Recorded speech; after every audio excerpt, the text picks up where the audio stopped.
The morning light comes quiet through the kitchen blinds. I reach up for the cabinet like I do 100 times. My hand comes down with 2 cups before my mind comes around. And there I stand just holding yours while mine sits on the ground. The coffee fills the silence with a soft, familiar sound. I set your cup beside the sink and don't turn back around. 7 months of mornings and I still can't seem to learn that only 1 cup needs to cool while only 1 flame burns.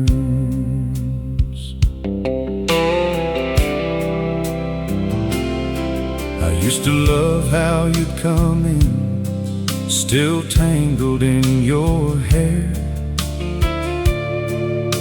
You'd wrap both hands around the mug and pull up the old chair.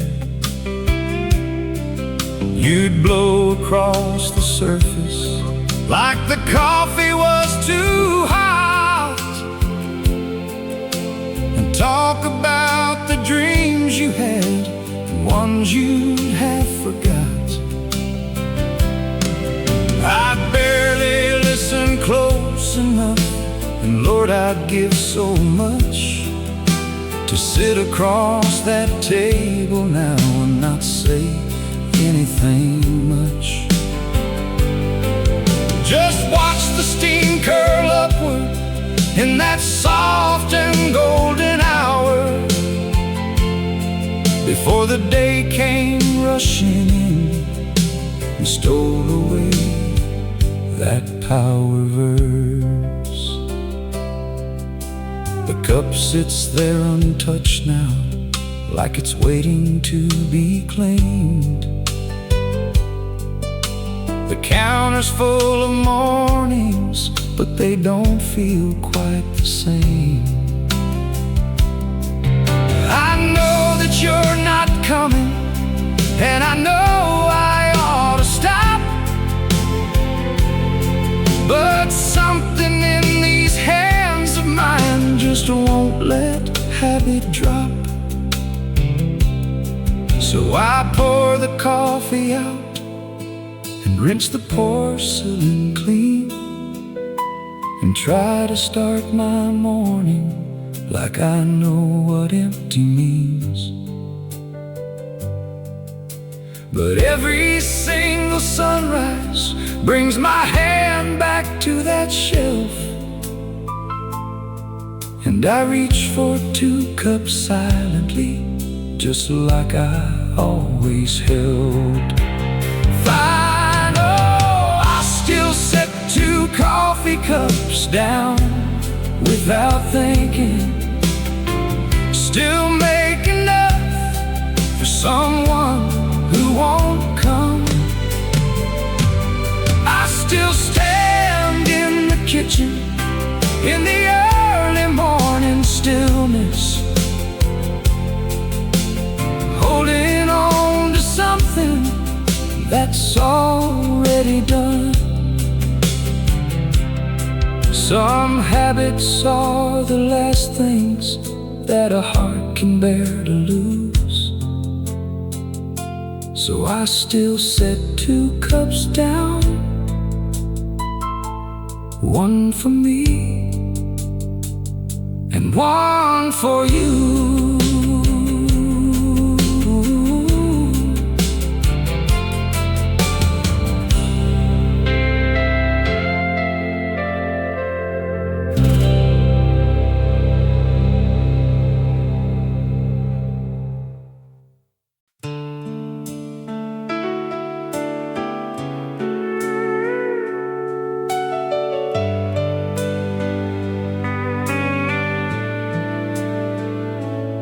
I sleep close to the edge now, on my side of the mattress, like there's still some unspoken rule about the space. I reach out in the dark sometimes before I wake up fully, and my hand finds nothing waiting in that place. The pillow hasn't moved since all your things were gathered. It sits there like a question I can't ask. I don't know if I'm keeping something sacred or I'm broken, just a man caught somewhere between present and the past.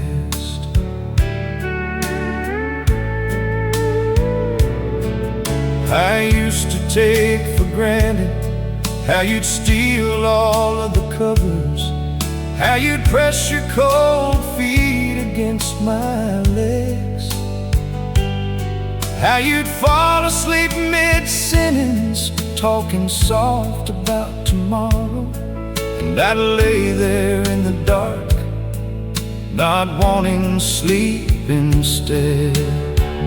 I'd watch the ceiling breathe the night and feel so ordinary lucky, in the way you only know after it's gone.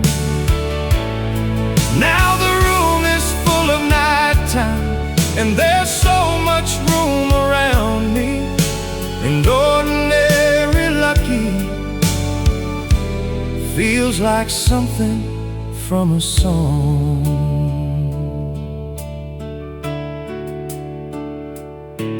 I changed the sheets last Tuesday, thinking maybe that would help some. Clean and cool and still impressed in you, but I left your side untouched and the blanket folded under, and I laid back down and felt the outline of you. The window lets the moonlight fall in silver lines across it, and your side glows quiet in the blue. I know you won't be slipping in from somewhere past midnight, but I leave the lamp on low in case you do.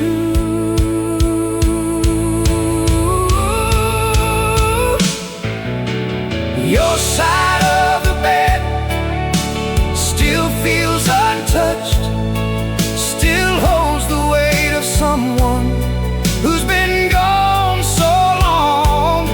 I should probably let it go, but letting go takes something that I haven't found the bottom of yet. On these lonesome nights, your side of the bed still feels like you, quiet, warm, and almost right.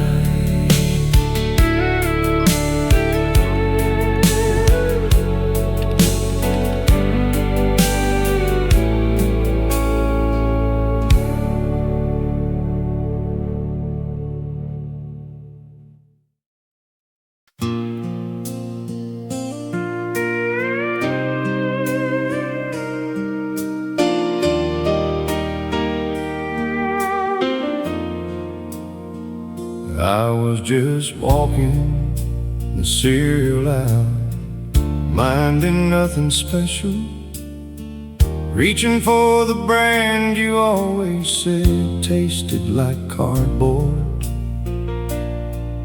Then the speakers in the ceiling let that old song fall around me, and I stood there like a man who's come unarmed to a war.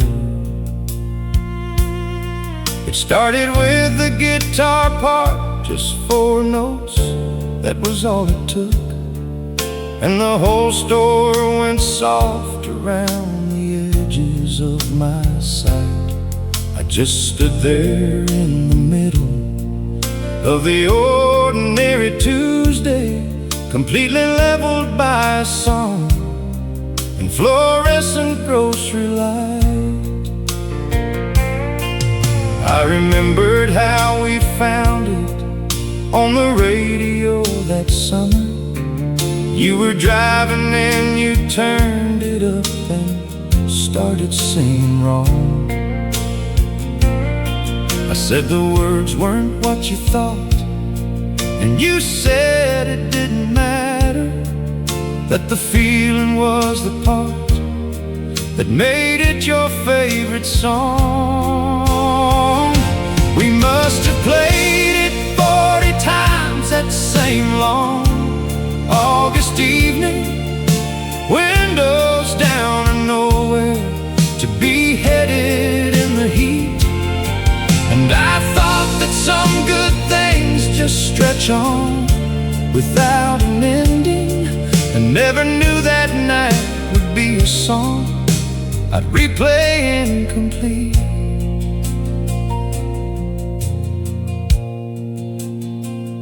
I didn't buy the cereal, I don't know why I put it back. Just walked slow down the cold aisle to the automatic door. A woman with a card looked over like she thought that I was lost. And maybe that's the truest thing that anyone could think of anymore.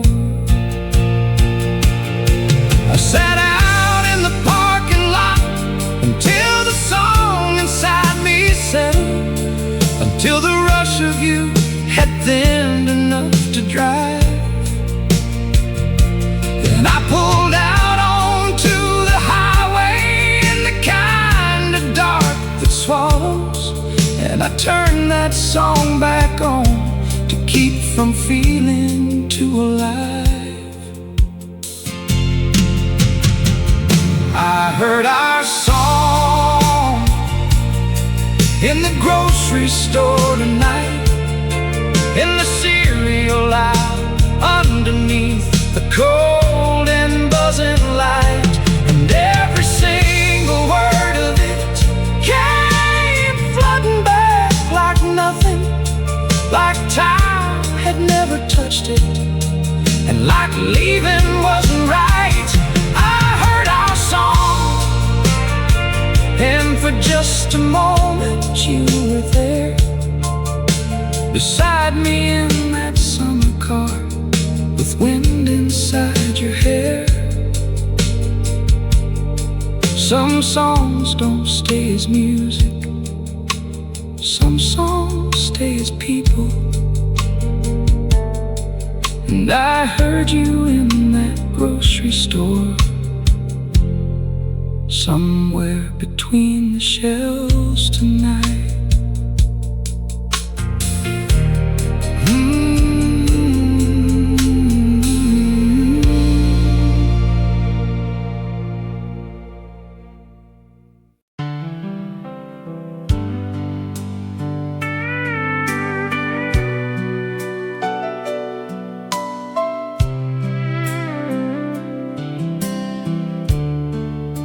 We didn't make a scene of it, there was no door that slammed, no raised voice in the hallway, and no broken glass on the floor. You just said you needed something that I couldn't seem to give you,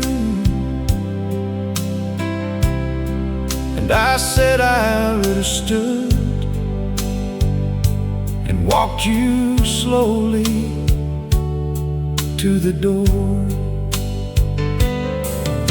I stood there on the porch and watched your headlights back away, and I thought this might not be it, that we'd talk it through somehow.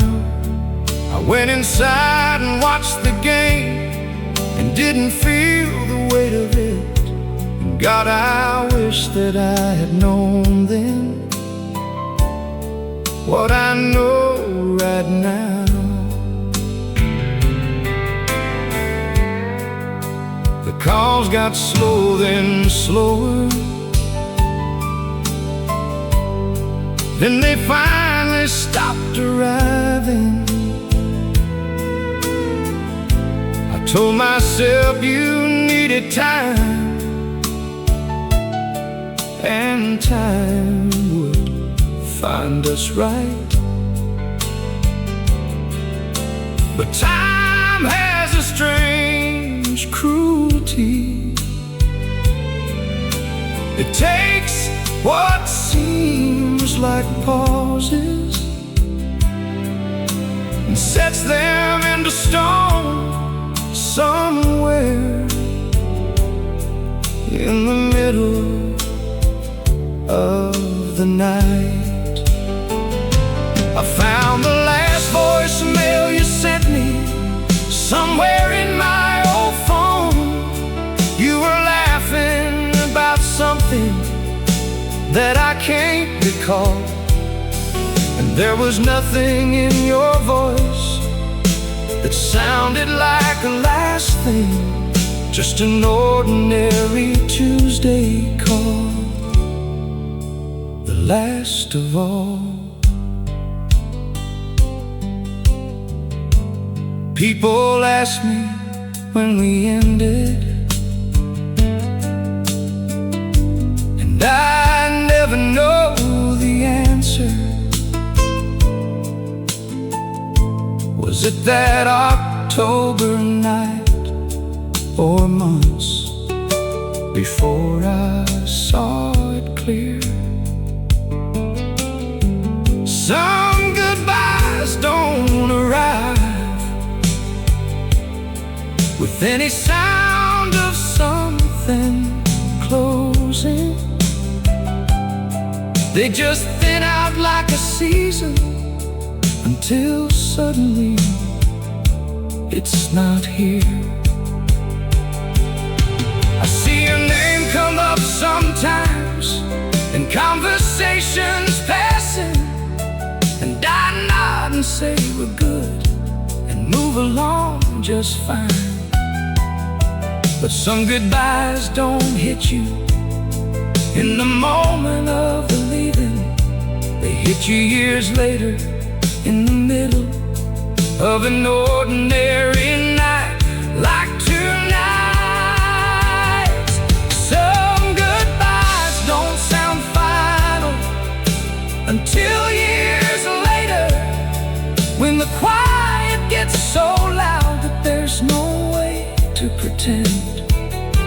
But something soft and living slowly ceased without a warning, and you didn't even feel it when it ended. Some goodbyes don't come marked with any grief you recognize.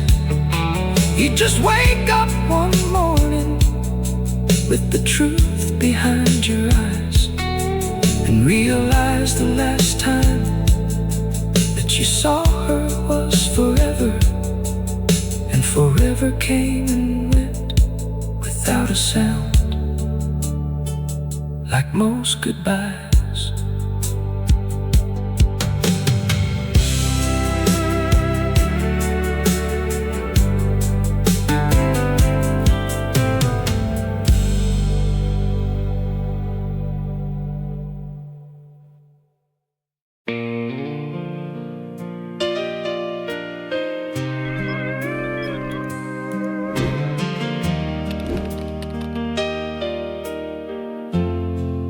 Old silver Silverado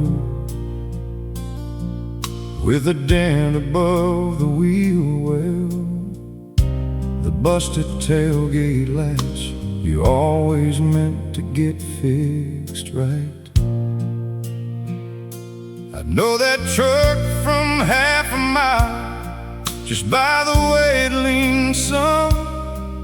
that slight pull to the right you said you'd deal with down the line. I catch myself still scanning every parking lot I pull into. Not even thinking, just the habit of 1,000 miles. And then I see some silver truck that doesn't match your numbers, and I let my eyes move on and try to hide behind a smile. We drove that truck through everything, through summer storms and winters, through moves and fights and back again, and 3 flat tires in the rain. You had that old dream catcher hanging crooked off the mirror, and a coffee ring on the dash that always stayed the same. I can still smell it, sun and leather, and a little gasoline, that pine air freshener you bought and never threw away. I rode shotgun on 1,000 nights that felt like nothing special, and I'd give every one of them to ride shotgun just today. Verse 3. My daughter asked me last week why I slow down in the parking lots. I told her I was looking for a space. She said there's one right there. And maybe someday I'll believe myself when I say I'm moving forward. Maybe someday that old habit won't still be standing there. But until then I'll go on scanning every silver quarter panel, every dented tailgate in the afternoon sun, looking for a truck that's probably moved on to some other city, looking for the man I was when you and I were still someone. Something in this song reached back through the years and found you. If you've ever looked for something that you know you won't find, leave a like, stay a while, let someone know they're not alone out here. Because love like that doesn't just leave, it stays behind. I still look for your truck in every parking lot, that old silver Chevy with the lean in the dented spot. I know it's gone, I know you're gone, I know the math of moving on, but the heart does what it does when reason ties itself in us. I still look for your truck, and I probably always will, in every parking lot, in every silver morning still.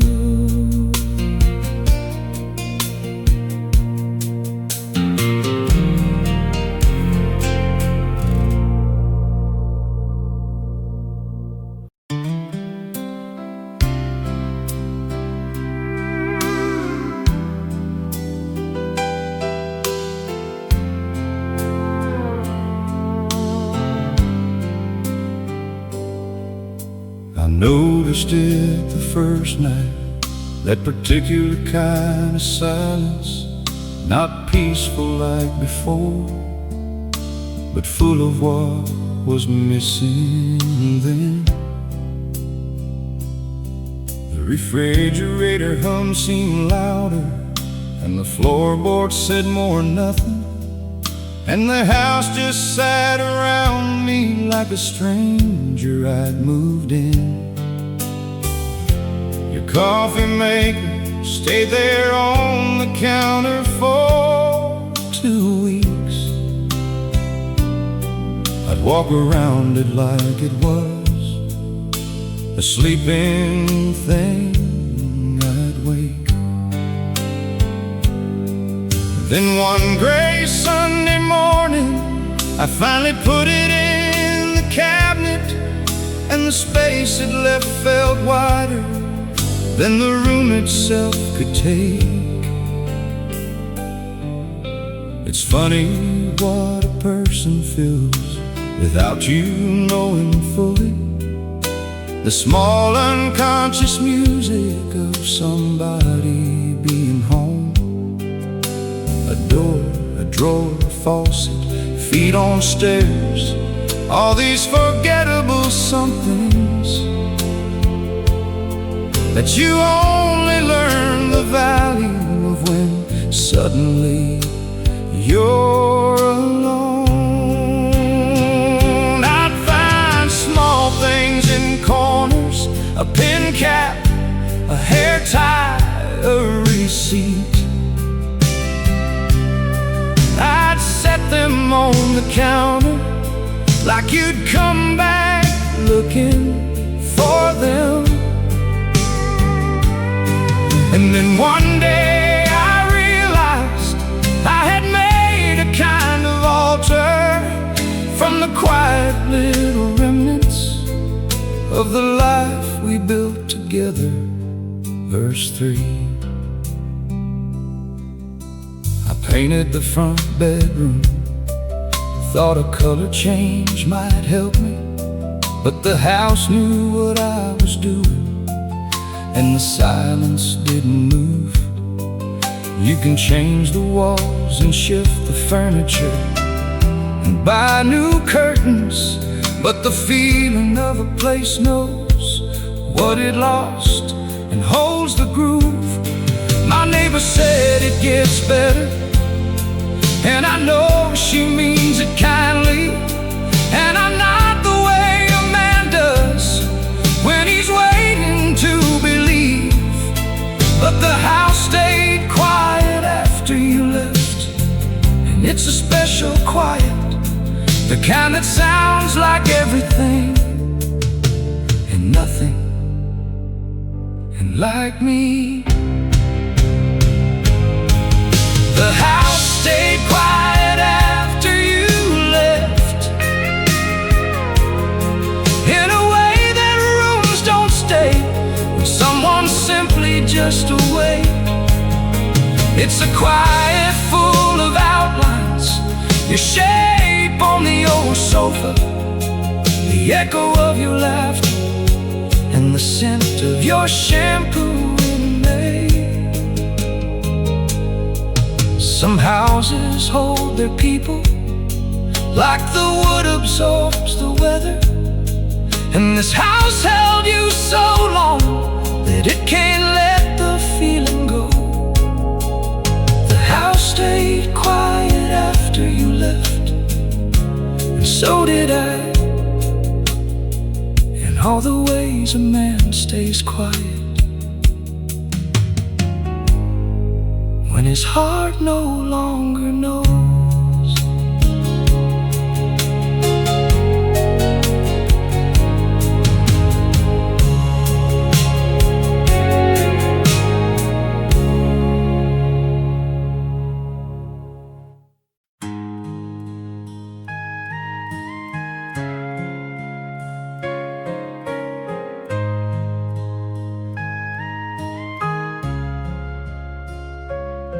It's been long enough that people stopped apologizing, long enough that life went back to ordinary speed, long enough that I've convinced the world I've made my peace with it. And most days I believe it well enough not to concede But then a Tuesday comes with nothing heavy on the schedule, and the afternoon goes amber and the radio plays low, and something in the ordinary hits me with an undertow that pulls me to a place I thought was somewhere I could no longer go. I've read the books about acceptance and the stages of all grieving. I've done the work a man does when he's trying to get right. I've talked to God and to my brother and a therapist on Thursdays, and I've woken up 100 times deciding I'd be fine by tonight. And mostly I am fine, that part is true and I'm not lying. The days are good and sometimes they are more than just okay. But missing you is not a thing that only lives in broken moments. It lives in the good ones too, that might be the hardest thing to say. Verse 3, I thought missing you would get easier by now, is what they say. And I believed them when they said it. I wrote it on a paper and I read it every morning, and for a while I think I almost actually meant. But you're not something time can teach me to stop feeling. You were too much of the fabric of the life I understood. I thought missing you would get easier by now, and most things have, just not the part of you that still feels good. Final chords. I thought missing you would get easier by now. Everyone said give it time, and time would show me how. And time's been kind in every other chapter since you left me, but time forgot to touch the part of me that still misses you somehow. I don't say it to hold on, I say it because it's honest. The way a man says something true when there's no one left to impress. I thought missing you would get easier by now.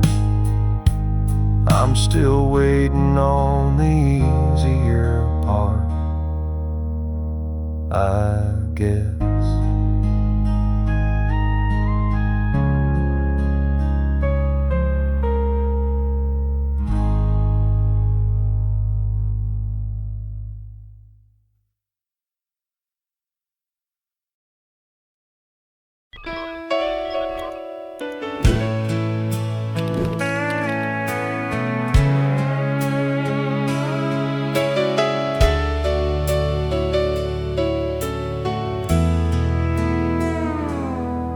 I found it in the bottom of the closet on a rainy day. Folded underneath the things I never sorted through. A brown and gray crew neck with a small tear near the collar that I'd seen on you so many times. I stopped seeing it was new.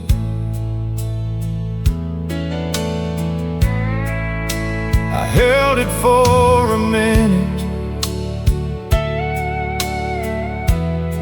like a man holds something fragile. Brought it up slowly, without thinking, to my face. And November hit me all at once. Wood smoke and something soft, the kind of smell that puts you back inside a specific time and place.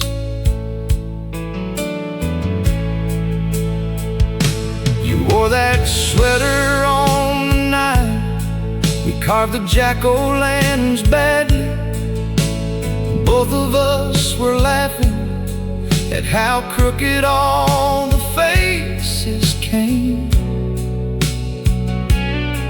You wore it on that Thanksgiving, where your sister burned the biscuits and we ate cereal for dinner, and you said it tasted the same.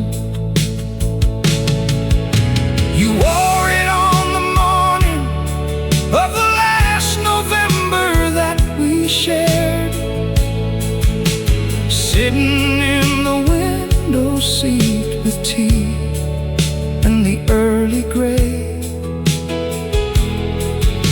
And I stood in the doorway, watching without knowing it was final.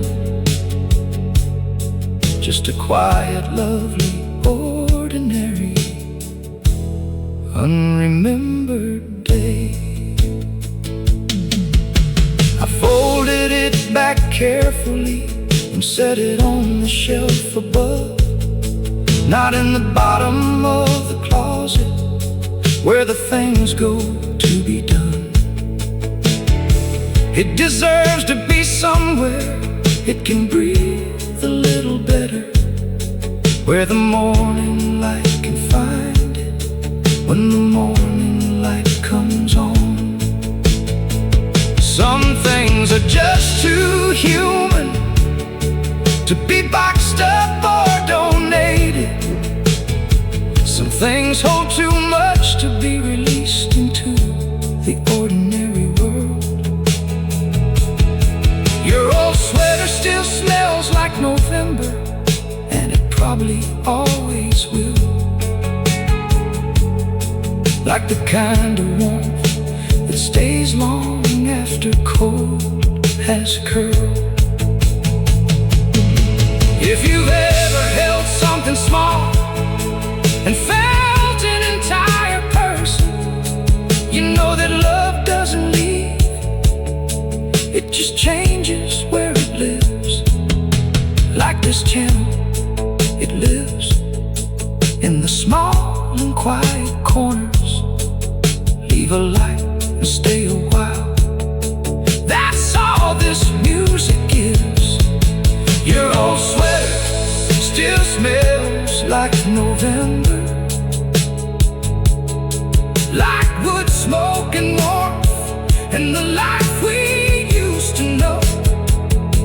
I can't donate it, and I can't bring myself to wash it. Some things you just hold on to, not to hold on, but to know that it happened, that it was real, that someone wore this softly through every small November that became the life we shared. Your old sweater still smells like November, and God, I'm grateful something small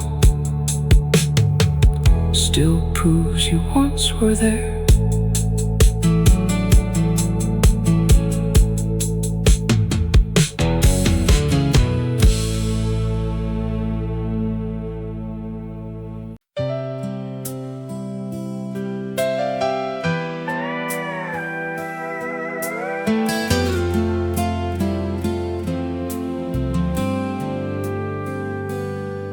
There was no dramatic ending with a speech or a confession, no final night of passion before something came undone.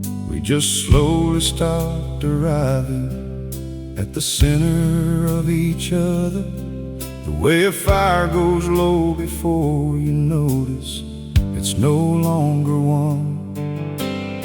We still cooked dinner side by side and watched the shows we'd always watched.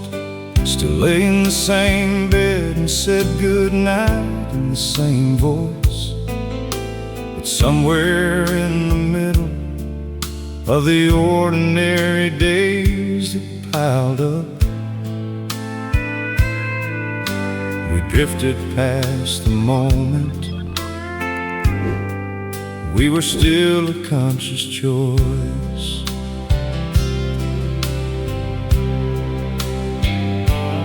I remember one specific Sunday that felt like any Sunday. You were reading and I was on the porch with nothing much to do. And I had this strange sensation, like I was watching from a distance, like I was seeing us the way a stranger passing through would view. What I saw was two good people living in proximity, sharing space the way that old things share a shelf. I didn't say a word about it, I just went back in and sat down. And we watched the evening come, and I kept that thought all to myself.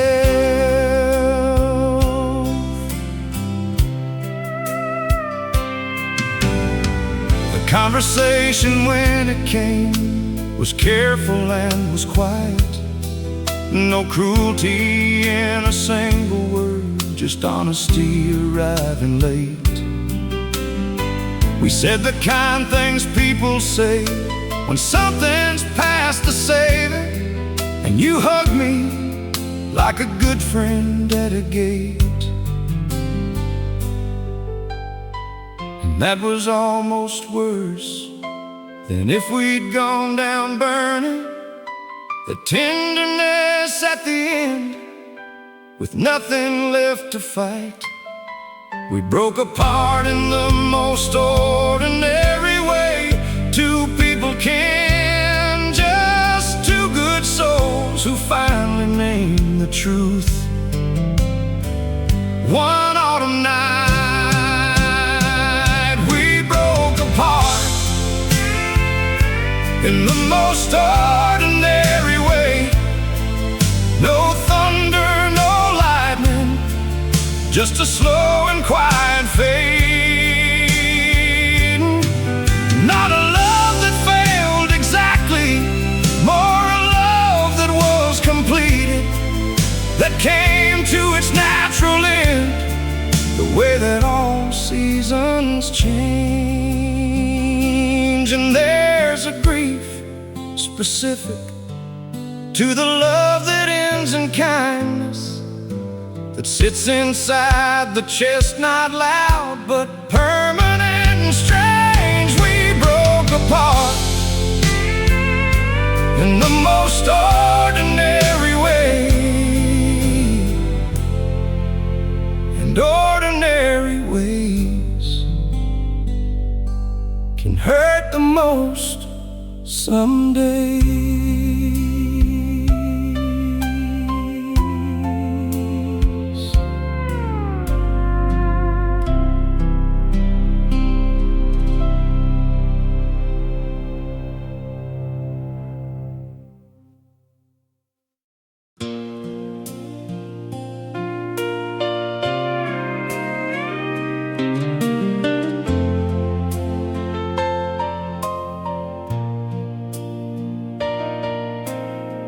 Something funny happened at the hardware store this Tuesday.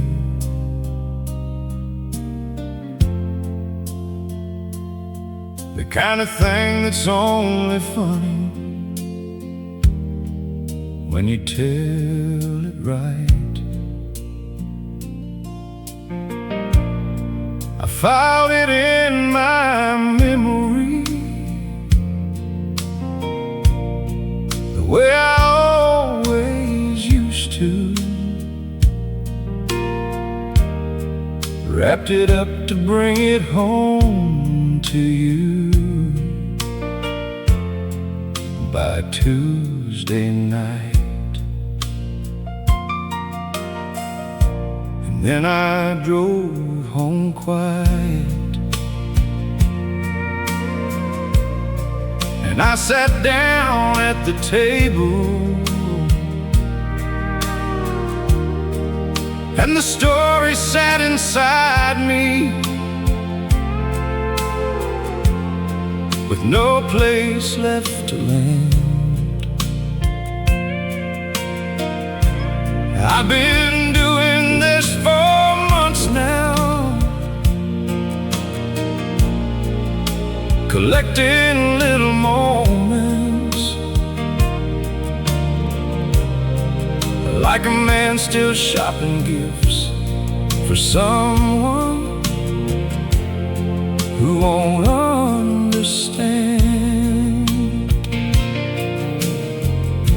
My neighbor's dog got out again and ran into the Johnson's garden.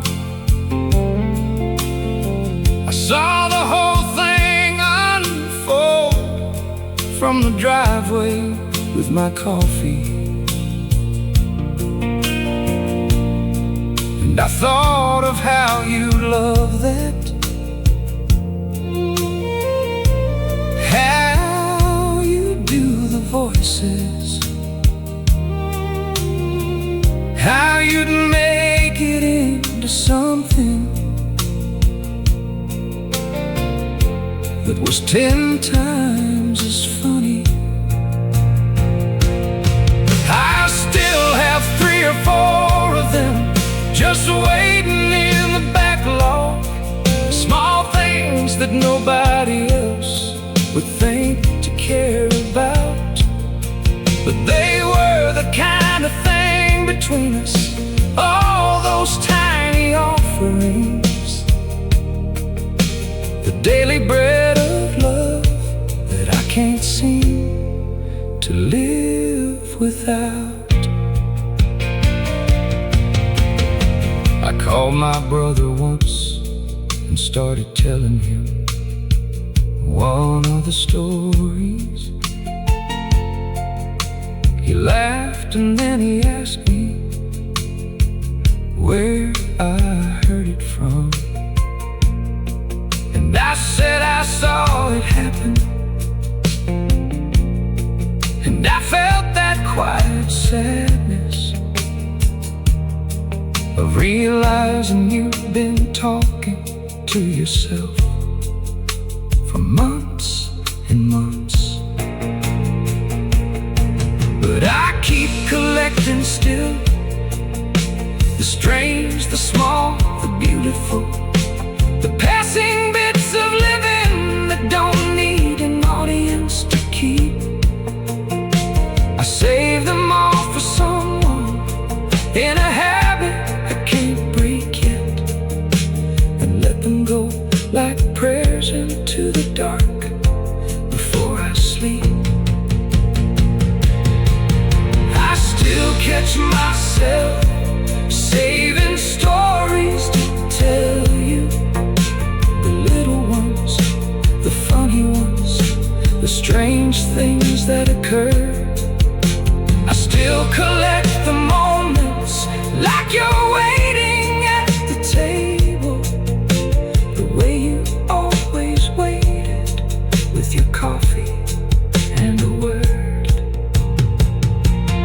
Some loves make you a better noticer of living. They tune you to a frequency you never drop again.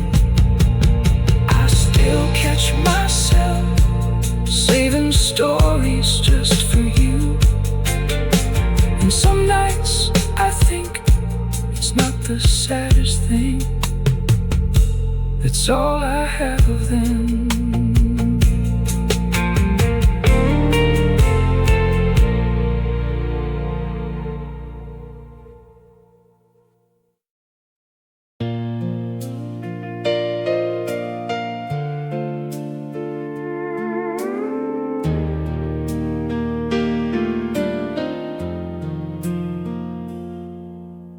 People always ask about the worst night, the one that broke me. Like heartbreak has a headline and a moment you can name, but mine came in quiet every morning.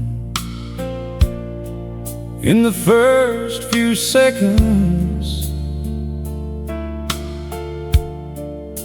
before my brain remembered, I was never quite the same. It wasn't any one thing, and it wasn't any big thing. It was every ordinary moment reaching for what wasn't there.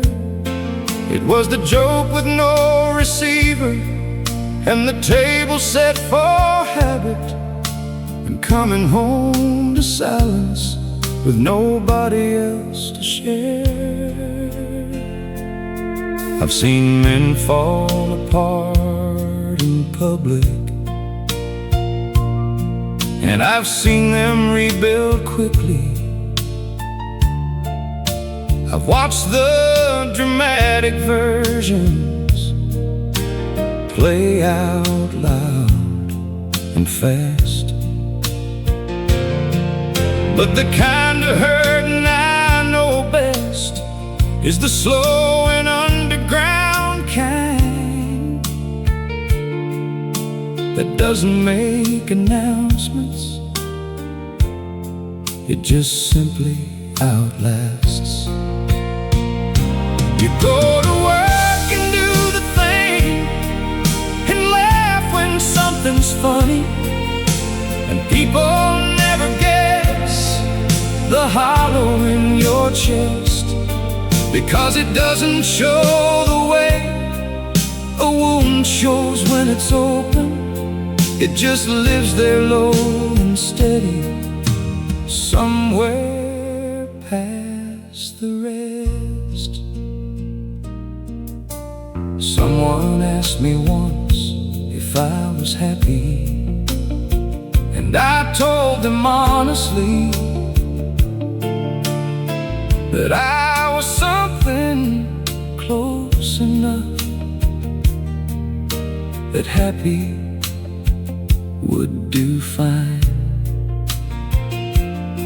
And maybe that's the truest thing a man like me can offer, after love of that particular magnitude leaves the line. Nothing heard loudly, it was softer and it was longer, not the thunder of a storm, but more the slow and constant rain, the kind that soaks you through before you think to get your jacket, the kind that doesn't drown you, just reminds you of the pain. If you know this kind of quiet, the kind that doesn't shout out, the kind of love that leaves a low and steady ache, leave a like and let somebody know they're in good company. Sometimes just knowing someone else knows all it takes.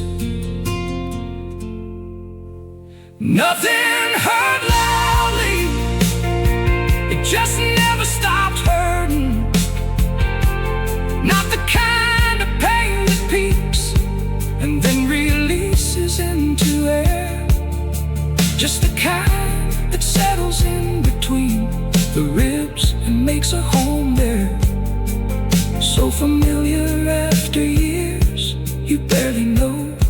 that it's still there. Nothing hurt loudly, but nothing healed completely. And I've learned to live around the shape of something I can't name. Nothing hurt loudly, and somehow that's the loudest thing of all. The silence of a love that left without a flame.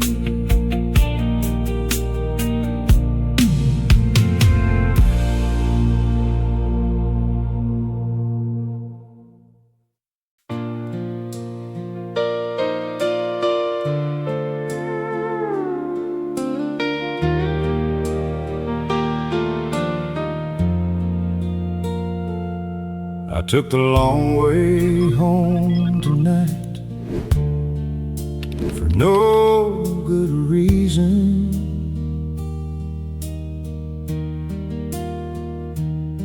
Just didn't feel like pulling into empty quite so fast.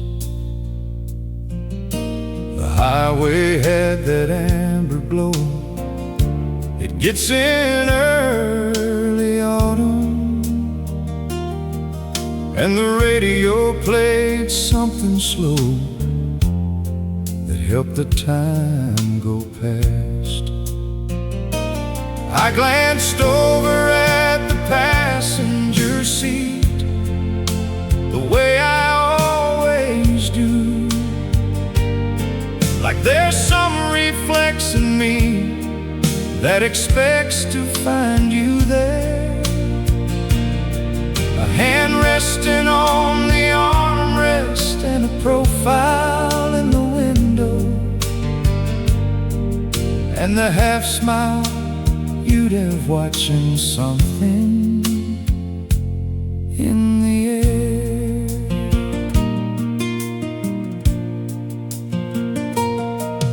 You were always better at the radio than I was. You'd find the song before I knew the song was what I needed. You'd turn it up when something hit you, and you'd mouth the words, and I'd pretend to watch the road while watching you instead. We'd take the back roads when we had nowhere to be going, past the fields that turned to copper in the fall, and everything felt possible and slow and full of something. And I don't know how to drive these roads and not feel that at all. I put my jacket on the seat sometimes. I know that's a little foolish, like covering the emptiness with something in its shape. But there's something about having just a form there in the corner that makes the drive feel something less like open space. The exit signs all past me, the names of where we'd been to, the diner and the lake house, and the driving on Route 9.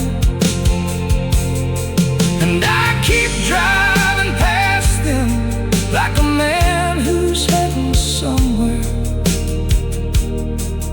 even when I know I'm only killing time.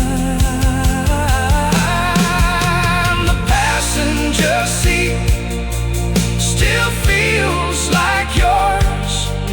Every back road, every two-lane highway,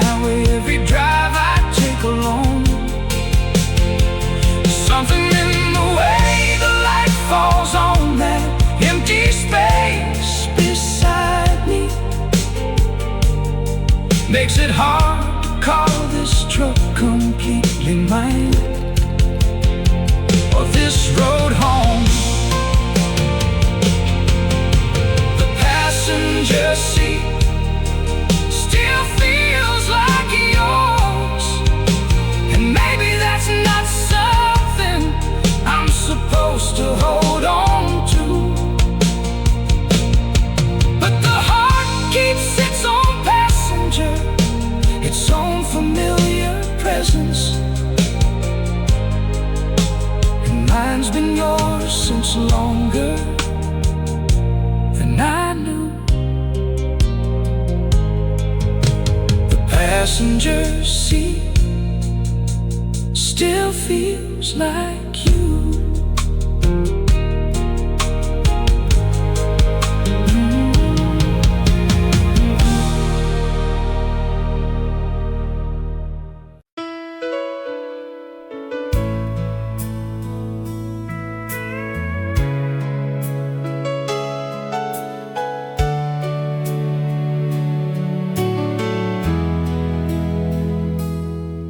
There are 3 ways home from work, and 2 of them make sense.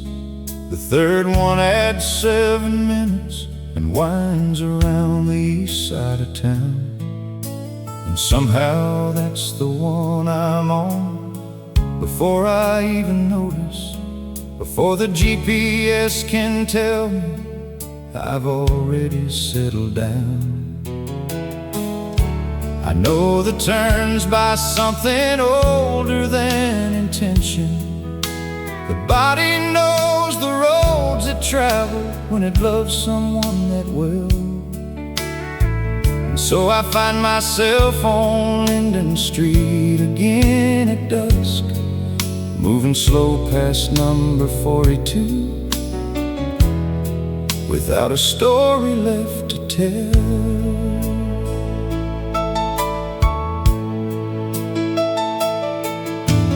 Porch lights usually on. Someone new put up a flag out front. The flower boxes have a different kind of flower now. There's a bicycle against the railing and a welcome mat I don't know.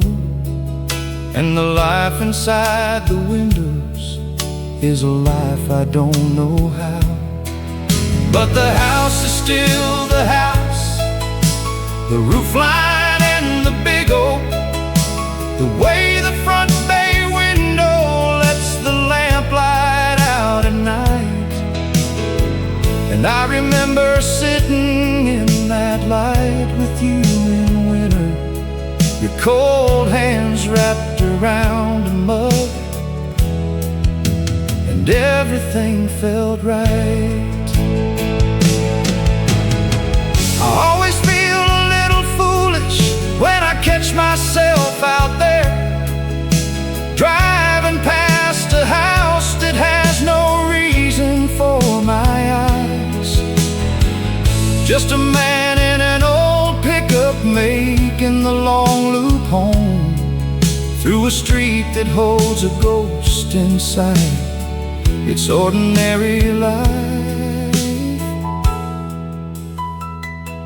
I don't stop and I don't slow much, just a glance and then I'm past it, back to the main road and the route that makes the sense.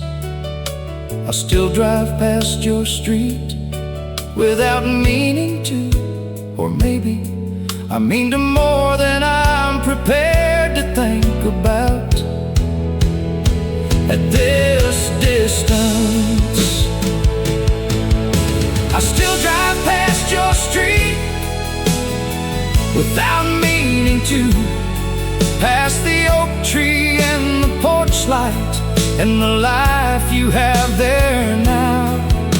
I know you're not inside there watching for a truck like mine to pass. I know we've both moved on in all the ways that count somehow. But there's a kind of love that lives inside the body body like a compass that keeps pointing at the place where you were warm and you were real. I still drive past your street without meaning to,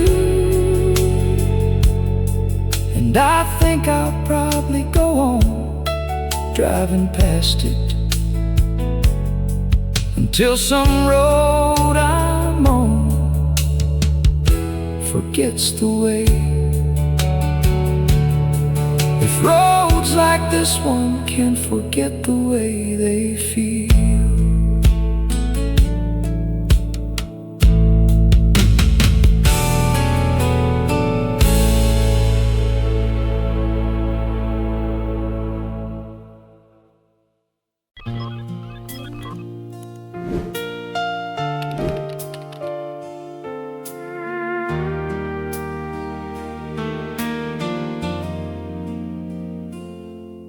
Goodbye had a gravity to it. I knew what I was feeling.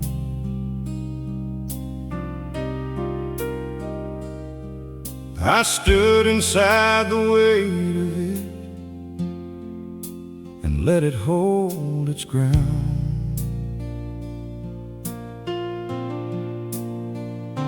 But it was measured, it was known, pain with edges to it, a shape that you could carry once you'd named it and sat down. But then 3 weeks on a Sunday, I reached for my phone to show you a photograph I took of fall across the morning field, and the reaching of that gesture hit me different than the leaving, with a smallness that was somehow larger than the goodbye revealed.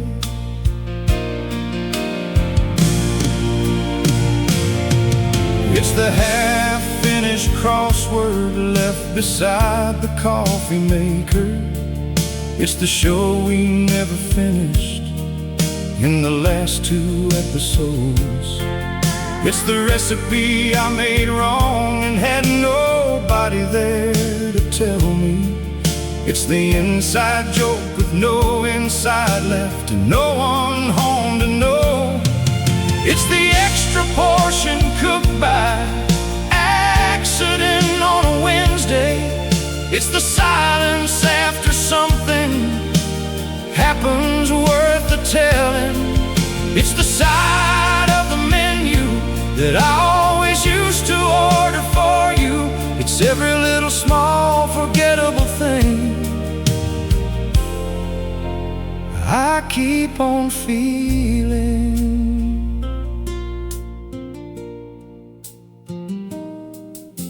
The goodbye was a mountain, and I climbed it, and I crossed it.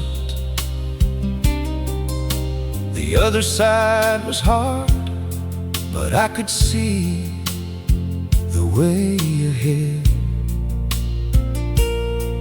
But the little things are scattered in the valleys between all the living.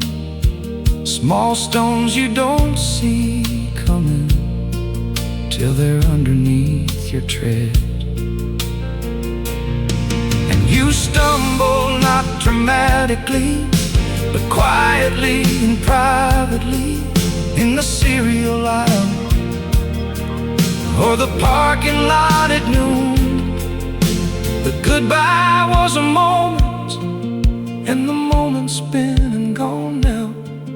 But the little things are permanent, they're still arriving soon. The little things hurt more than the goodbye did. The small and ordinary absence of a presence that's now gone. The goodbye was a door that closed with weight and with a fineness. The little things are all the rooms that stretch out after and go on. The little things hurt more because they come without a warning. They come inside the good days, when you thought you'd found your legs, and they remind you, soft but certain, of the life you shared with someone before goodbye became the last of all the small and human things you said.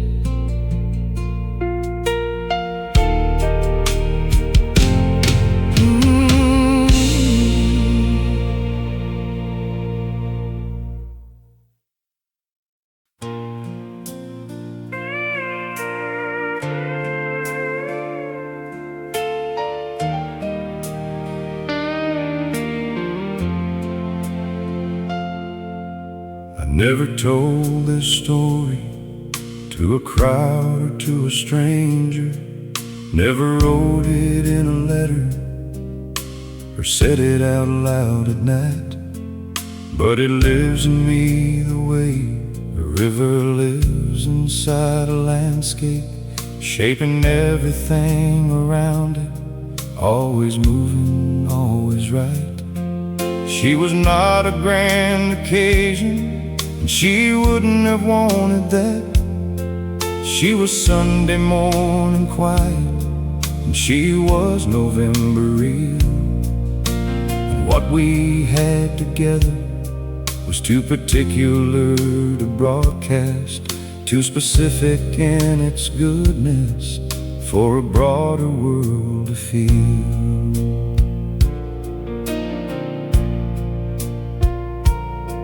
We lasted 3 good years, and then 2 hard ones, then a reckoning in a kitchen in the October of a year I can't forget.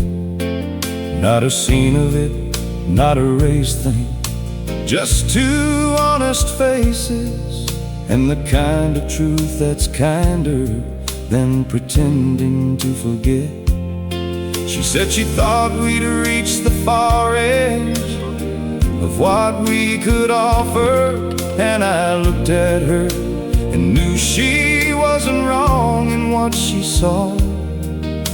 We held each other at the door a long time without speaking, then she walked out to her car, and that was quietly all.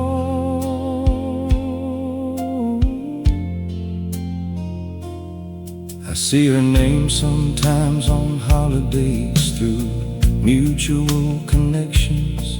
She looks well, and I mean it when I think I'm glad she does. And I don't tell new people much about those years or what she meant to me, because some things are too real to be reduced to what it was. But she's still there, inside the fabric of the person that I am now, in the patience that I found, and in the quiet I can keep. Some love stories end quietly, but they don't end in any real way. They become the ground you walk on, they become the way you sleep. If this story finds you where you keep your own quiet loves, the ones too real to broadcast and too true to let go of, stay here with us a while. Leave a like and let us know. Some love stories never leave, they just change where they go. Some love stories end quietly, but stay forever. Not as grief exactly, more as something grafted in. Something in the posture, and the patience, and the mercy, and the way you love the next one, and the grace you carry them. Some love stories end quietly, but stay forever, living in the details that you never quite explain. She's in the quiet Sunday morning and the November weather. She's in all the love I've carried since. She lives there still the same.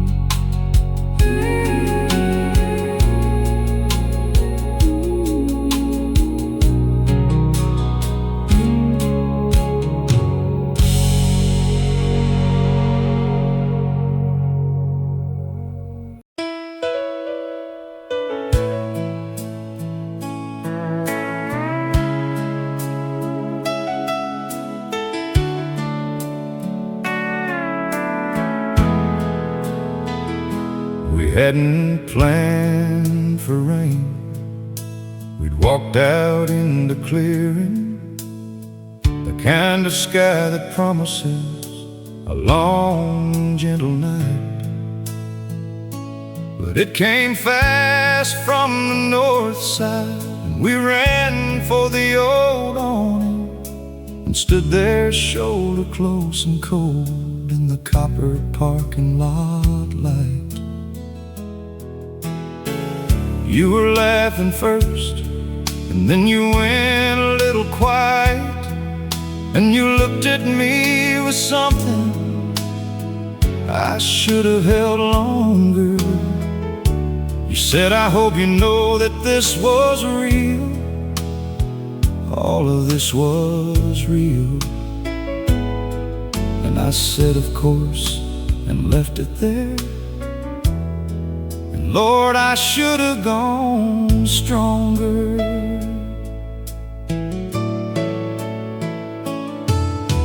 The rain came hard then, and we made the dash back to the car. We drove home talking loud above the weather on the roof. And I didn't know that by the end of that same week we'd be unraveling, that those words in the rain were your attempted proof. Not proof of ending, proof of presence, proof that it hadn't mattered,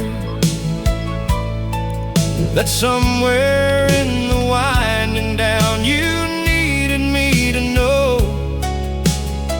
And I took it like a passing thing, instead of like a gift card from someone at the door, about to turn and go.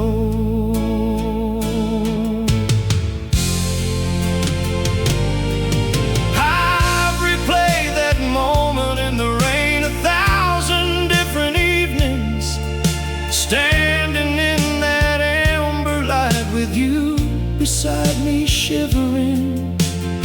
I've replayed what I should have said, something that met you where you were, something that deserved the realness of the thing that you were offering. I know it was real, I know, and I won't ever let it go.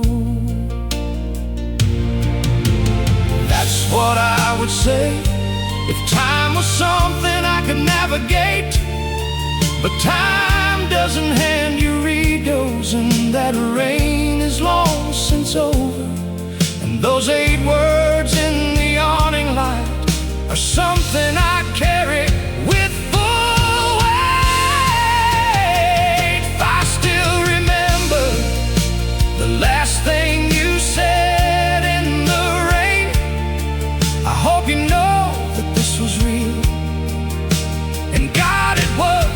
It was our hope wherever you are now.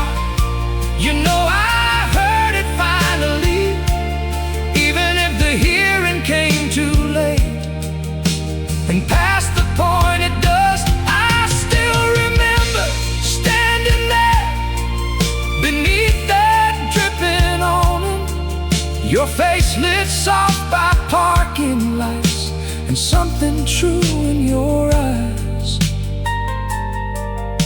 I hope you know I know, and I hope knowing comes with peace now, because what we had was real, the realest of my life.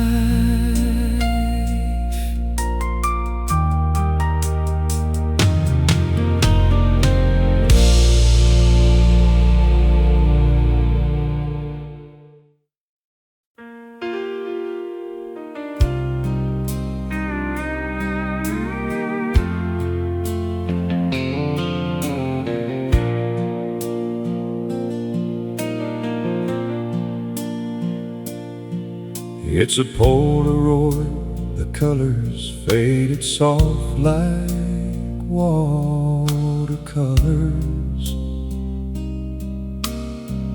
taken on the tailgate of some truck I don't recall. We're both squinting at the summer, you're laughing at the picture taker,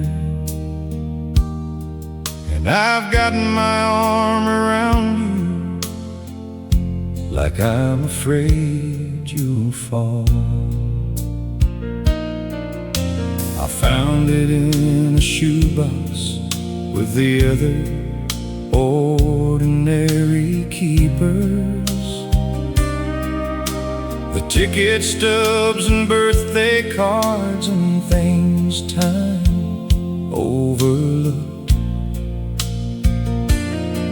And I stood there in the hallway with the afternoon behind me, longer than a man should stand just looking at a photograph. You look so young in it, we both do, in that particular way, but you only see in photos from a life a few years back,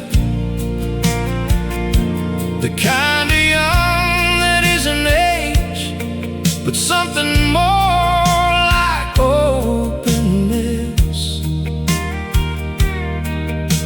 a quality of presence that the years have a way of stacking back. I remember that exact afternoon, we'd been at somebody's cookout, and we'd stay too late the way we always stayed too late back then. And the drive home was an old song and a warm arm out the window, and I would not have traded it for anything I know of then. I set the Polaroid up on the bookshelf by the window, between a candle and a book I haven't finished yet. And every now and then I catch it in the corner of my vision, and for half a second everything that's over hasn't happened yet. That's the strange thing photographs can do, suspend the living moment in the amber of a light that hasn't changed since then.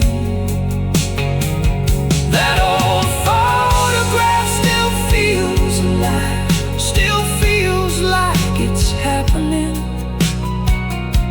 like you're still standing in that summer, squinting in the sun. That old photograph still feels alive, still warm, still full of color,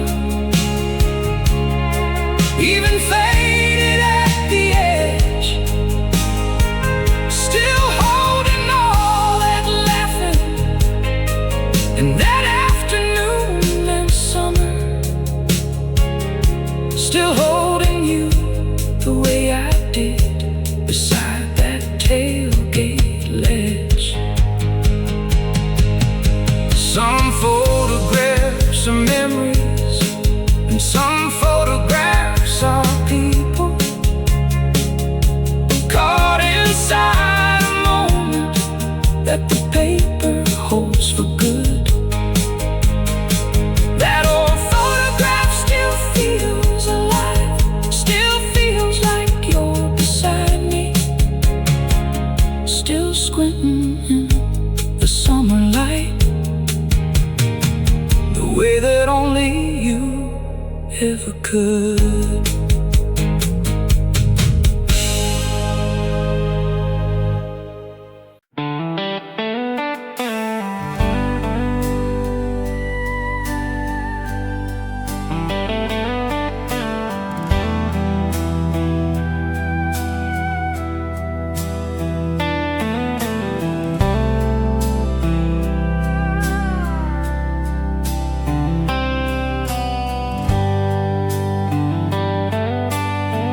We talked for hours once, you know the kind of talking, when the night goes long and deep and something real is moving through. When you say the things you didn't know you kept inside you, and the other person holds them like they always knew. We talked through dinner and past midnight and into the blue hours, on the porch or in the kitchen, or just lying in the dark. And I felt more known in those hours than I'd felt in all my living, like you'd found the room in me that I'd forgotten had a star. Then something shifted slowly in the way the conversations landed, not the words exactly, but the energy inside. I'd finish a long story, and the space that followed felt uncertain, and I'd wonder what was closing on the other side. We started talking less and filling gaps with television, and calling it a comfortable silence like it wasn't something else. But I knew, and I think you knew, the silence had a texture that wasn't comfort, that was distance, keeping to itself. The last month we barely reached the surface of each other, polite and tired and careful in the way that endings are. Two people sharing rooms and meals and sleeping in the same bed, already as far apart as something near can be from far. And then you left, and the silence changed its character completely, from the silence of two people to the silence of just one. I hadn't known the difference till I felt it on that Tuesday, the particular hush that falls when everything is done. We went from everything to silence, from hours deep in conversation to the quiet of alone, from the kind of talk that builds a life between two people to the kind of quiet That's the loneliest sound I've known. We went from everything to silence, like a song that just stops playing. Not a fade out and not an ending, just a cut to nothing flat.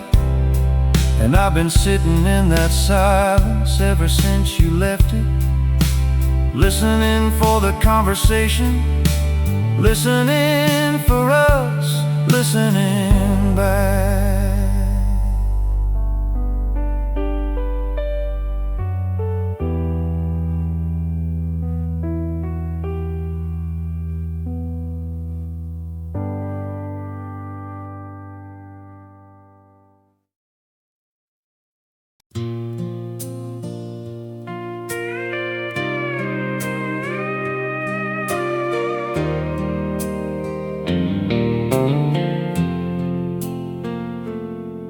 My friend said, let the good ones be a comfort. Hold the good ones. Let the happy memories be the ones that carry you on through. And I've tried to do it that way. I've tried to hold the good ones, but sometimes it's the good ones that most make me think of you.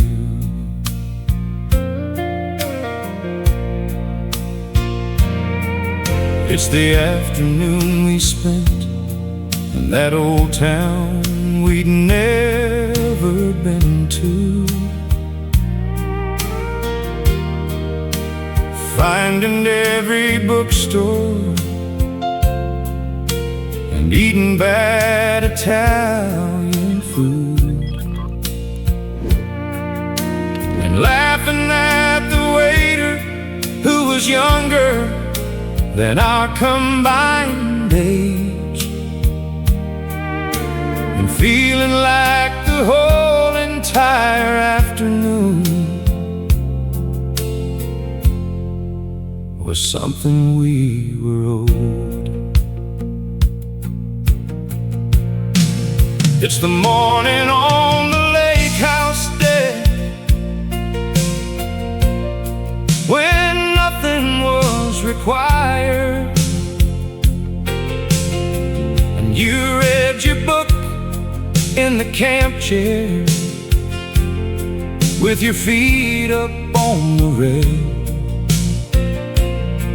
and I watched the water carry all that light in easy pieces, and felt so full of living that I couldn't even speak of it. That's the one that gets me, that specific perfect morning where everything was right in a way I didn't name. And maybe that's the problem with the best of what we carry. You can't unsee the beauty once you've learned the beauty's name. I don't begrudge the memories, and I'm grateful for the good ones. I know that what they gave me then is still worth what they take now. But there's a kind of sweetness at the center of a sad thing that is hard to hold without it breaking something in some way. So yes, I hold the happy ones, and yes, they are a comfort, and yes, I choose them over the alternative. every time. But even happy memories hurt sometimes. That's just the honest truth of what it means to love somebody past the finish line. Even happy memories hurt sometimes. The perfect days, the quiet mornings, the afternoons with no design. They hit you with a sweetness that flips under into longing. Before you even know the turn is happening inside. Even happy memories hurt sometimes, not because they were imperfect, but because they were so good, so complete, so full of living, so entirely what I wanted. But they show me by their brightness all the dark of where I've stood. Even happy memories hurt, and somehow they're the ones I keep the most. They're the warmest kind of ache, the brightest kind of ghost.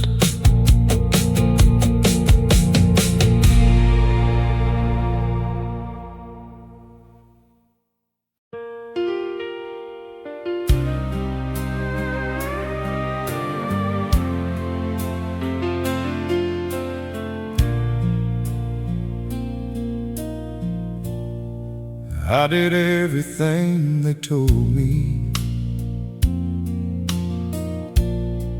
I should do to find the forward. I packed the boxes and I made the calls and gave the space. I stopped the waiting by the window,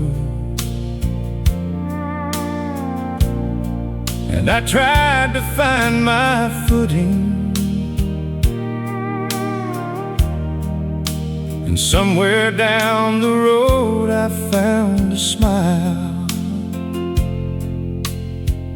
that fit my face. And people started noticing I seemed like I was better. My sister said I had my color back, and that was good. And I believe them all enough to start to almost mean it. Moving on was doing everything that moving on should. But nobody prepared me for the loneliness of better, for how quiet the far side of grief turns out to be. I thought that moving on meant moving towards some open country, not this wide and ordinary stretch of just myself and me. I don't cry at the same things, and I sleep through all the nights now. and the days are long and manageable, and mostly doing fine. But doing fine is such a strange and hollow-footed feeling when you traded it for something that had so much more inside. I went out on a Friday with a woman who was lovely. She laughed at all the right things, and the evening went along. And driving home, I felt the full weight of the distance between a pleasant evening and where you and I belonged. I don't say this to stay stuck, I say it because it's honest. Moving on is real, and it is right, and it's the way. But nobody prepares you for the loneliness of forward, for the price tag on the distance from where love was to today. If you made it to the forward and found quiet where the pain was, and wondered why the quiet feels this heavy on its own, stay here, leave a like, let someone hear they're understood. Moving on is brave, but no one should feel this alone. I didn't know moving on could feel this lonely. I thought it meant arriving somewhere good and full of light, not this in between of fine and almost and eventually, not this wide and open evening and this manageable night. I didn't know moving on could feel this lonely. I thought the ache would lift and leave me open and alive, and maybe it still will, and maybe that's the honest ending. But right now, moving on, lonely, feel the same inside.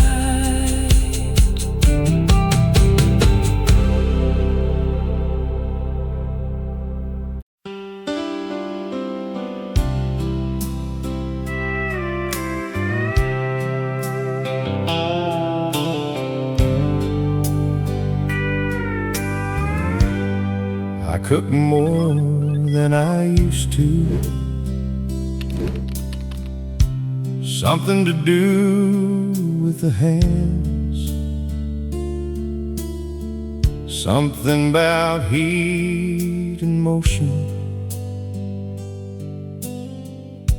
that keeps the mind occupied.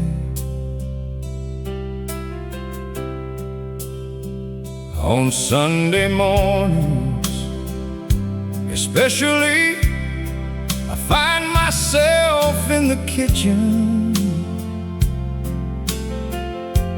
earlier than I need to be, not rushing, not hurried, just right. I make the eggs the slow way, the way you always insisted. Low heat and no rushing, patient with the cast iron pan. And I hear your voice in the method, even now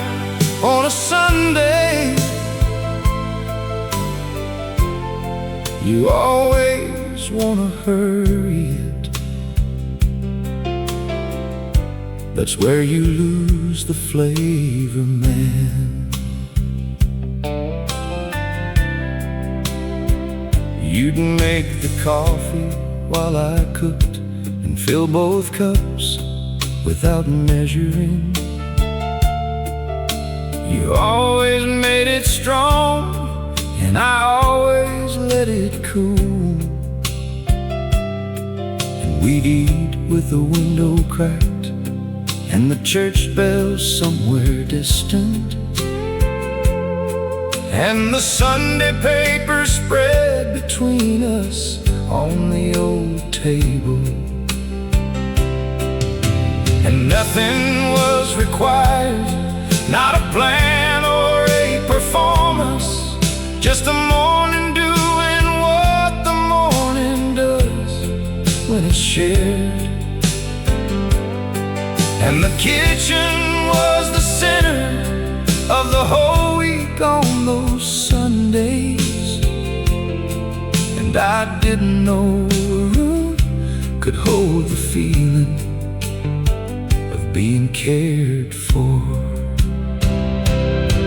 It's the warmest room in winter now, and I still love it dearly. I've made it mine with time, the way that spaces slowly turn. But on Sunday morning, something in the light comes in a certain way, and the whole room fills with something I still haven't found a word to earn.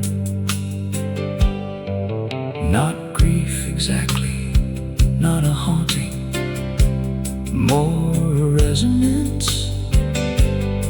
The way a note rings in a room long after the string's been stilled. The kitchen still feels like Sunday mornings, still feels like you in it.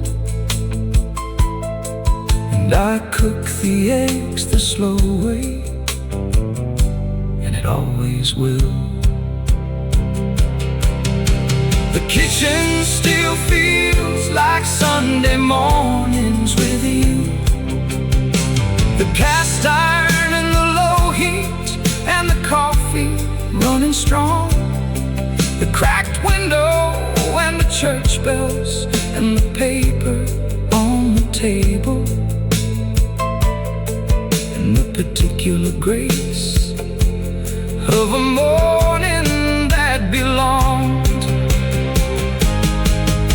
The kitchen still feels like Sunday mornings with you. In the best way a room can hold a feeling past its time. Some rooms become the people who once lived their love inside them. And this kitchen on a Sunday morning, that room is still partly mine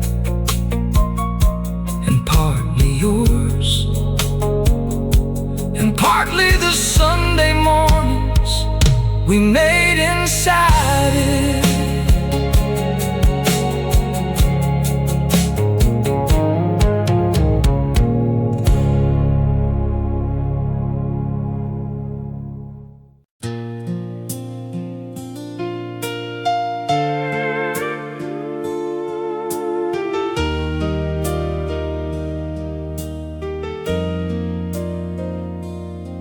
It happens mostly in the evening, when the light goes low and golden, and the house takes on the particular quiet of the coming dark. I'll be moving room to room for nothing, getting water, closing windows, and I'll hear it, not exactly, but the shadow and the mark. It's not a haunting, and I'm not a man who trades in those things. It's just the way a presence echoes in the architecture of a life. The rooms we filled with living hold some residue of living And sometimes the residue is sound, the laugh, the voice, the life.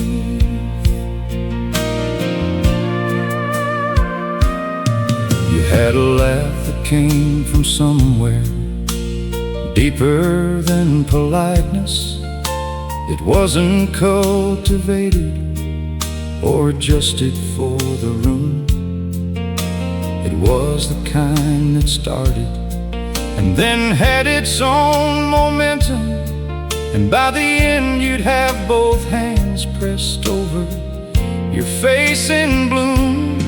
I'd tell a joke just good enough to maybe get a small one, and somehow you would give me something larger than it earned.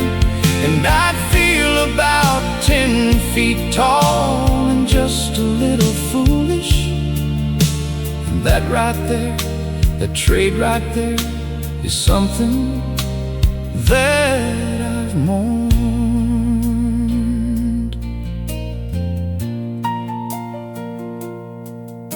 My daughter came to visit on a Sunday, and she told something that struck her funny in the telling. And she let it go, and for 1/2 of a second, in the echo of that laughter, I heard yours, or something near enough to yours, and felt it in the bone. I didn't say a word, I just went quiet for a moment, the way a man goes quiet when a thing arrives he didn't plan. Then I laughed along with her and felt the fullness of the moment, and the grief of it and the beauty of it, both inside one man. I still hear your laugh in empty rooms, in the soft gold of the evening, when the quiet has its weight. Not a haunting and not a sadness, something warmer than a sadness, something that was left behind. Because the love was that innate, I still hear your laugh in empty rooms, and I let myself hear it now, without the sting I used to feel. Just a man in a quiet house, receiving something beautiful from a love so specific and so full it left its echo in the real.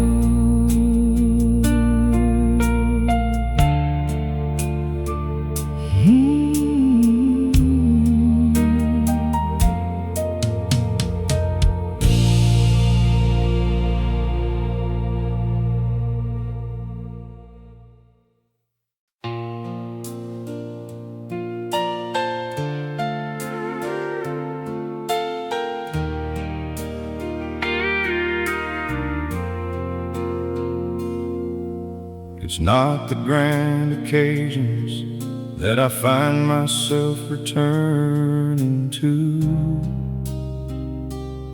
not the vacations or the holidays or the nights we dressed up fine.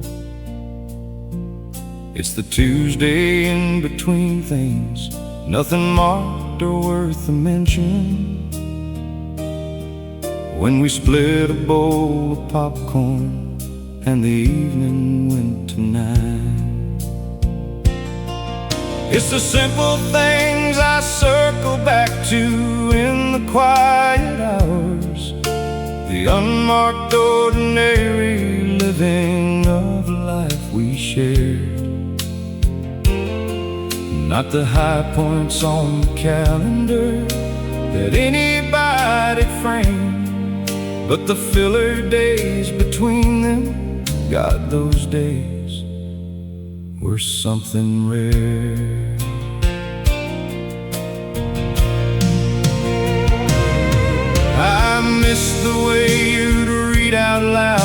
parts you found amusing from whatever you were reading, even if I wasn't near. You just start and then look over, like of course I'd wanna hear it. And of course I did, I always did. And that's the thing right here.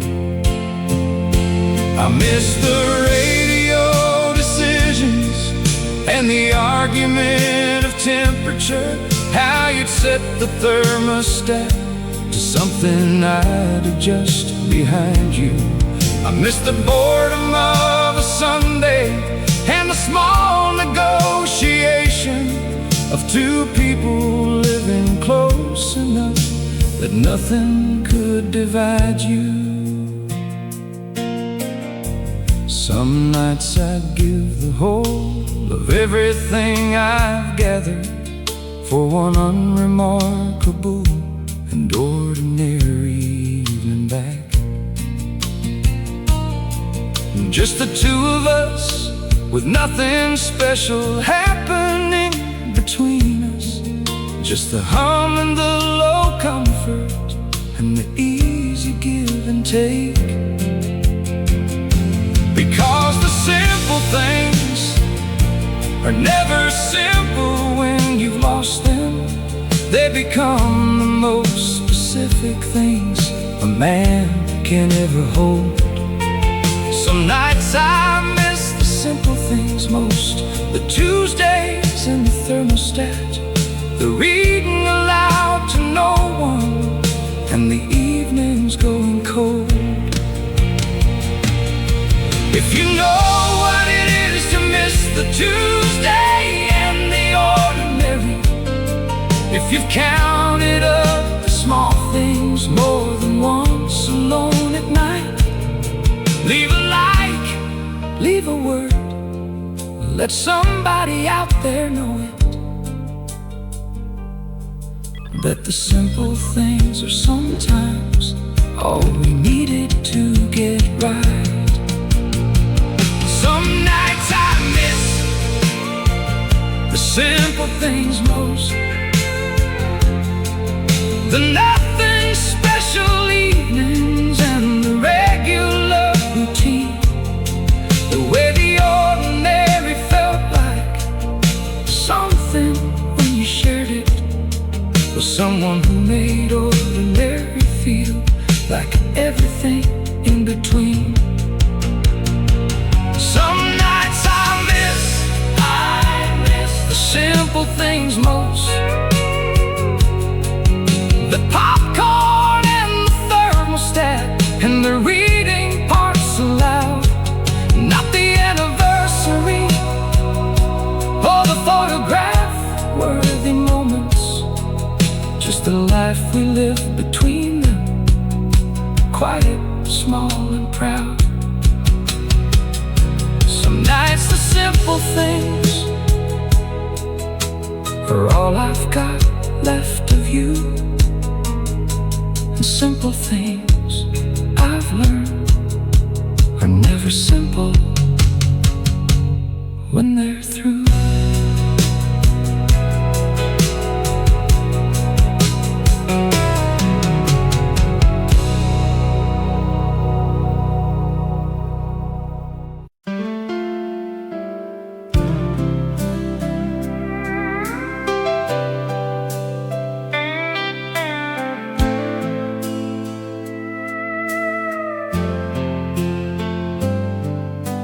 I used to love the quiet, came from people who made space for it.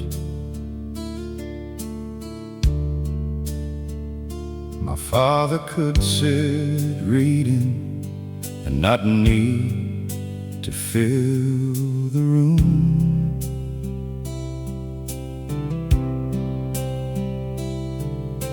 I learned to find the silence comfortable and almost sacred, like the quiet was a kindness you could offer an afternoon. But I learned a different quiet in the months that followed leaving. A silence with a texture that my father's never had. The kind that doesn't rest you, the kind that keeps account of things and hands you back the full weight of whatever made you sad.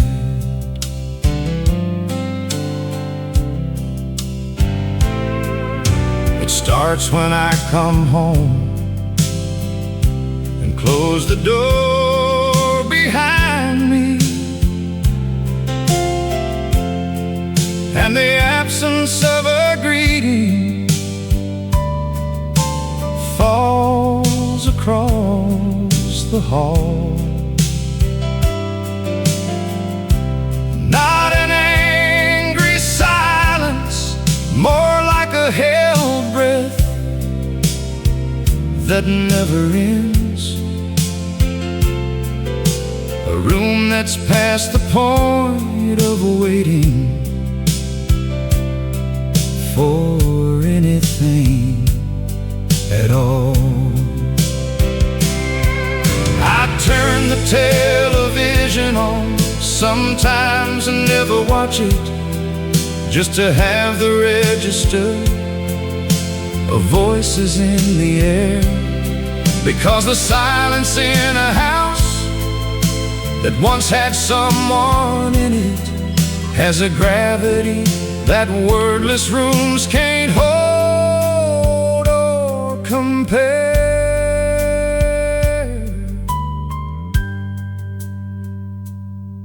I've grown to understand the silence differently since then.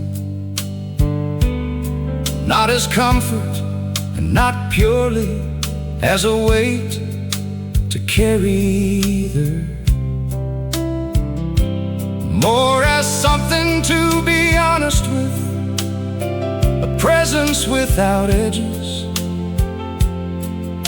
that shows you what you're working with and asks you to believe there's something on the other side of it, some room beyond the quiet, where the silence becomes peace again instead of just alone.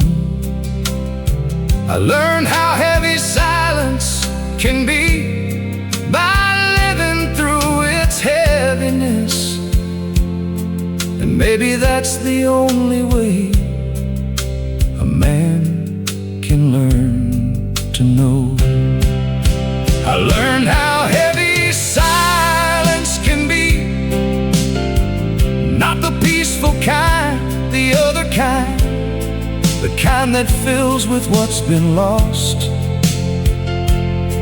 Not the comfortable silence of a Sunday afternoon in winter, but the silence of a house that's counting up the cost. I learned how heavy silence can be, and I learned it slowly, in the particular way that grief teaches, one still night at a time. And now I know the difference between empty and between quiet. And now I know the weight of all the words we left behind.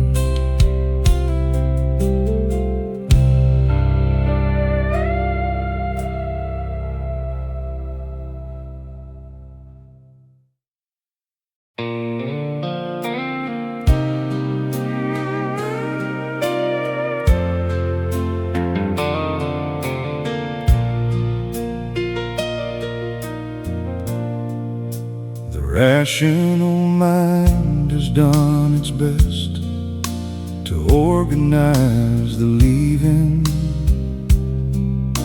Filed it in the past tense where it properly belongs. Made the explanations and accepted all the reasons, and built a life that mostly holds together, mostly moves along. But then comes something small, a color or a song note, the particular way the evening light falls on the wall. And every neat explanation comes undone in half a second, and I feel you here as clear as I have felt anything at all.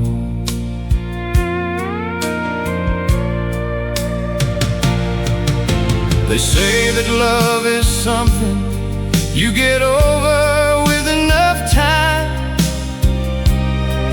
that the heart is resilient and the mind eventually agrees.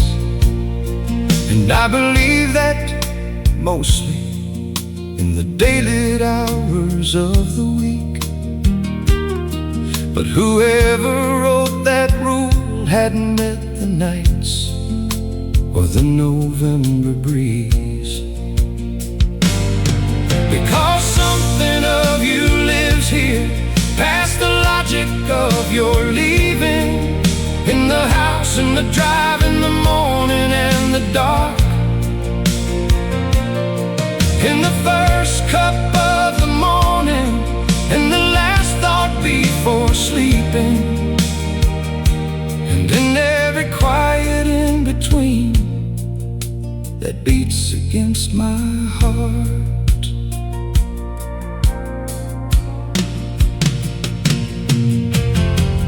Maybe love was never meant to fully leave a person. Maybe it was designed to become part of what we are. Not the wound of it, not the ache of it, but the architecture, the way the love remakes the rooms inside and rearranges all the stars. Maybe what I feel is not the grief of something missing, but the shape of something permanent that chose to stay behind.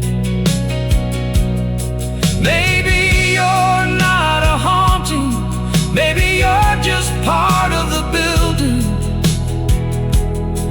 of whoever I became inside the years we shared. And then in time, if love ever truly leaves, why do I still feel you here? In the morning and the evening, in the silence between the years, in the coffee and the sweater, in the passenger seat beside me, in every ordinary thing that makes the ordinary disappear. If love ever truly leaves, tell me how, because I haven't seen it in the decades since you walked out underneath that autumn rain. Maybe love was never meant to leave, maybe it was meant to settle into everything a person is and stay there without shame. Maybe you're not someone I've been grieving all this time. Maybe you're someone I've been carrying quietly, permanently mine. And all the ways that love the person that survives it, and the life that grows up after, strong and still, like yours and mine. If any line in this song found something real inside you, a memory, a face, a moment you've never quite let